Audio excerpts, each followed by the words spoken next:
మెదక్ జిల్లా వెల్దుర్తి మండల కేంద్రంలో ఎంఆర్పీఎస్ నాయకులు సంబరాలు నిర్వహించారు. సుప్రీంకోర్టు ధర్మాసనం ఎస్సీ వర్గీకరణకు అనుకూలంగా తీర్పునివ్వడాన్ని హర్షం వ్యక్తం చేస్తూ ఎంఆర్పీఎస్ నాయకులు సంబరాలు నిర్వహించారు. స్థానిక అంబేద్కర్ విగ్రహానికి పూలమాలలు వేసి ఘనంగా నివాళులర్పించిన అనంతరం టపాకాయలు కాల్చి మిఠాయిలు పంచుకున్నారు.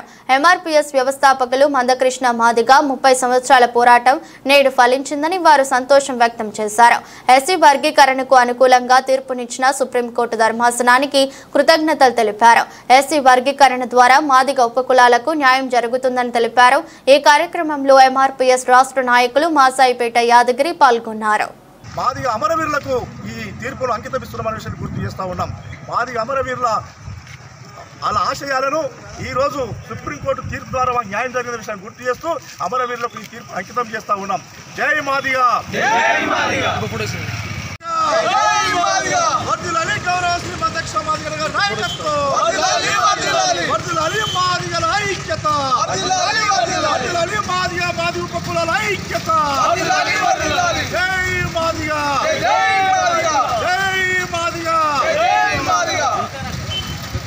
సాధించాం సాధించాం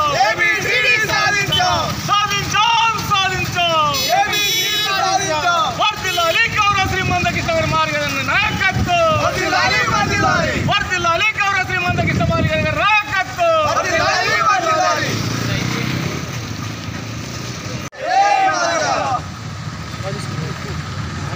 గౌరవ శ్రీ మందకృష్ణ మాదిగ గారి నాయకత్వం, వర్ధిల్లాలి గౌరవ శ్రీ మందకృష్ణ మాదిగ గారి నాయకత్వం. జై మాదిగ, సుప్రీంకోర్టు ఎస్సీ వర్గీకరణ తీర్పును వెంటనే రాష్ట్ర ప్రభుత్వం, దేశవ్యాప్తంగా రాష్ట్ర ప్రభుత్వాలు సుప్రీంకోర్టు తీర్పును వెంటనే అమలు చేయాలి. సుప్రీంకోర్టు తీర్పును రాష్ట్ర ప్రభుత్వాలు వెంటనే. అప్పుడు ఉమ్మడి ఆంధ్రప్రదేశ్లో తెలుగుదేశం ప్రభుత్వం, ఆ తర్వాత 2004లో కొంతమంది స్వార్థపరులైన సోదరులు సుప్రీంకోర్టు ఆశ్రయించి తీర్పును రద్దు చేయించిన విషయాన్ని గుర్తు చేస్తూ ఉన్నాం. 2004 నుంచి 2024 వరకు అంటే సుమారు 20 సంవత్సరాల ఉద్యమం, అలుపెరిగని ఉద్యమం. 20 సంవత్సరాలుగా అనేక రకాల కేసులు, అనేక రకాల అవమానాలు, అన్ని ప్రభుత్వాల అణచివేతలు అన్నిటికీ ఎదురొడ్డి లేవని మరి గెలిచినటువంటి నాయకత్వం ఇక్కడ ఉన్న విషయాన్ని గుర్తు చేస్తూ ఉన్నాం. గౌరవ మందకృష్ణ మాదిగ నాయకత్వంలో అలుపెరిగిన పోరాటం చేసి మరి ఈరోజు ప్రకాశం జిల్లా ఈదుమూడి గ్రామంలో 20 మందితో స్టార్ట్ చేసినటువంటి మందకృష్ణ మాదిగన్న ఇలా దేశవ్యాప్తంగా, భారతదేశం వ్యాప్తంగా అది పాక్కపోయింది.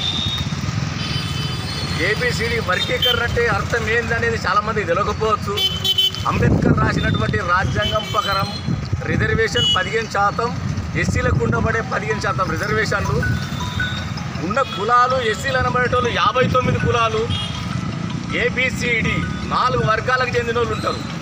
కొంతమంది ఏ గ్రూపు చెందిన వాళ్ళు, కొంతమందికి డి గ్రూపు చెందిన వాళ్ళు, కొంతమంది సి గ్రూపు చెందిన వాళ్ళు, కొంతమంది బి గ్రూపు చెందిన వాళ్ళు. సుప్రీంకోర్టు మరి మాదిగల ఆకాంక్ష న్యాయమైనది, ఎస్సీలో ఏబిసిడి వర్గీకరణ ఉండొచ్చు అని ఉండాలని చెప్పేసి తీర్పిచ్చిన విషయాన్ని గుర్తు చేస్తూ ఉన్నాం. ఈ తీర్పును అందుకున్న తర్వాత వెంటనే రాష్ట్ర అసెంబ్లీలో ముఖ్యమంత్రి గారు మాట్లాడుతూ మొట్టమొదటిసారి మా ప్రభుత్వమే అమలు చేస్తామని చెప్పడం జరిగింది.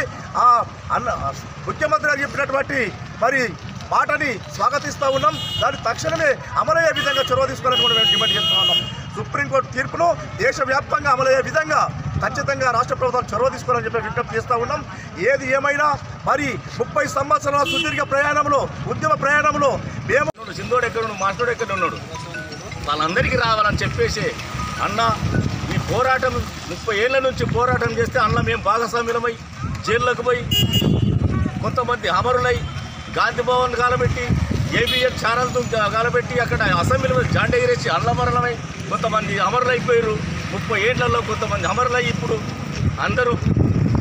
అందరికీ దయగలిగే నరేంద్ర మోడీ నాయకత్వంలో 7గురితోటి ధర్మాసనం కమిటీ ఏర్పాటు చేసి సుప్రీంకోర్టులో ఆ 6 తీర్పిచ్చిన మేరకు ఇప్పుడు రాష్ట్ర ప్రభుత్వాలు వెంటనే అమలు చేయాలని చెప్పేసి తీర్పిచ్చింది. కాబట్టి ఇదివరకు 4 సంవత్సరాలు చంద్రబాబు నాయుడు ఉమ్మడి ఆంధ్రప్రదేశ్లో అప్పుడు అమలు ధైర్యం చేయలేని కులంలో పుట్టిన వాళ్ళం. మమ్మల్ని ఈ సమాజంలో ఉన్న అన్ని వర్గాలు, అన్ని పార్టీలు, అన్ని ప్రజా సంఘాలు, ప్రజాస్వామికవాదులు వాళ్ళు ఆర్థిక సహకారం అందించి మా ఉద్యమాన్ని మా కష్ట నష్టాల నుంచి గట్టెక్కించి మమ్మల్ని ముందుకు నడిపించిన ప్రతి ఒక్కరికి కూడా పేరు పేరున కృతజ్ఞత తెలియజేస్తూ ఉన్నాం. ఏది ఏమైనా మీ అందరి సహకారం లేకుండా ఈరోజు ఎంఆర్పిఎస్ 30 సంవత్సరాల సుదీర్ఘ ప్రయాణం లేదనే విషయాన్ని గుర్తు చేస్తూ ఉన్నాం. ఈ 30 సంవత్సరాల సుదీర్ఘ ప్రయాణంలో మాకు అండగా నిలిచిన ప్రతి ఒక్కరు కూడా పేరు పేరున ధన్యవాదాలు తెలియజేస్తా ఉన్నాం. అదేవిధంగా మెదక్ జిల్లా వ్యాప్తంగా, ఉమ్మడి మెదక్ జిల్లా వ్యాప్తంగా కష్టపడ్డటువంటి కార్యకర్తలకు, మన కుటుంబ సభ్యులకు ప్రతి ఒక్కరికి కూడా పేరు పేరున కృతజ్ఞత తెలియజేస్తా ఉన్నాం. ఏది ఏమైనా